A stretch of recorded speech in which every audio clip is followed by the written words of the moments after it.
Hi and welcome back to Tiffany Talks Tarot.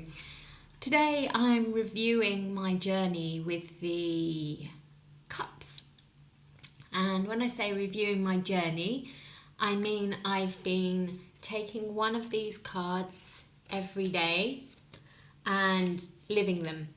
And I haven't just been doing that with the cups, I've done that with the whole tarot. So I started quite a while ago now, and I lived the whole major arcana, which took 22 days, and then I took the minor arcana and I started with the Ace of Swords. So I've done it in sequence.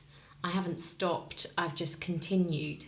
And it's interesting the timing with things, because after I finished on the swords, I then started on the cups. It was a seamless progression, and then I'm going on to the wands, and then the pentacles, and then the court cards, and that's how I'm doing it.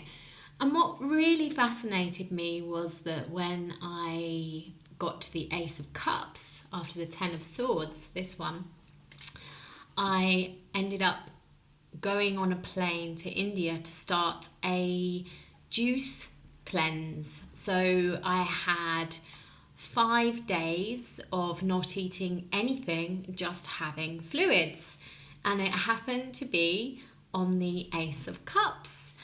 It was a couple of weeks ago, couple of weeks ago now. It's been a bit of a busy time, so it's not completely fresh in my mind what happened every day, but what I will show you is that, you know, from the Two of Cups to the Three of Cups, because I was doing it with other people and we were all kind of drinking cups and maybe getting a little bit fed up by the fourth day, which is always known as the hardest day on a juice detox.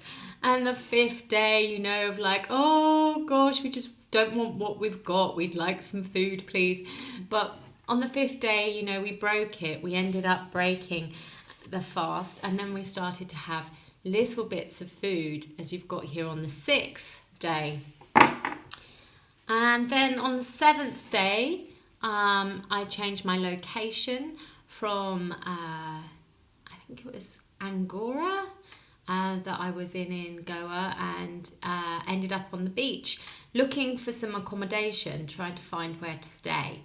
And yeah, there were lots of funny creatures around. So that was the seventh day.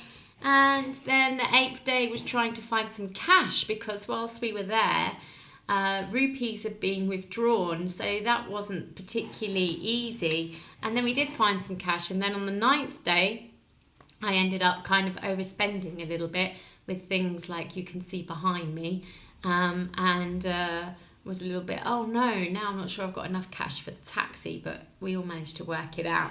And then on the 10th day, that was the day I left India. So the whole time that I was in India, it was the cups. And I also had a healing, quite impromptu healing. It must have been around I think it must have been around this 7th day, yes, where I was walking around and this Ayurvedic man shouted hips at me. And no, it wasn't a come on, it was, he could tell how that my hips were bad from the way that I was working, and he gave me this oil to put on myself, but I had to apply it on my hips and not rub it in, and lie there for a couple of hours. And then he said, come back tomorrow and get some more oil. It's a different type of oil, blah, blah, blah. You know, if it works, then go on this special course of 10 days, which I never ended up doing because it was a bit full on. It was like I was having to cook some type of curry and put it over myself and lie there for 2 hours.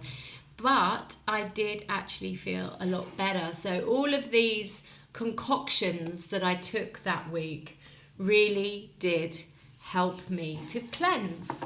And we look at cups as being emotional, and you know, we can't put anything really in boxes like the emotional and the physical and the mental. It's all joined. But this really showed me this time, you know, the the real connection between what you put in your body and how you feel in many different ways. So thank you, and I hope you found that interesting, and I'm going to do a little documentary on my time with the wands next. See you there. Bye bye.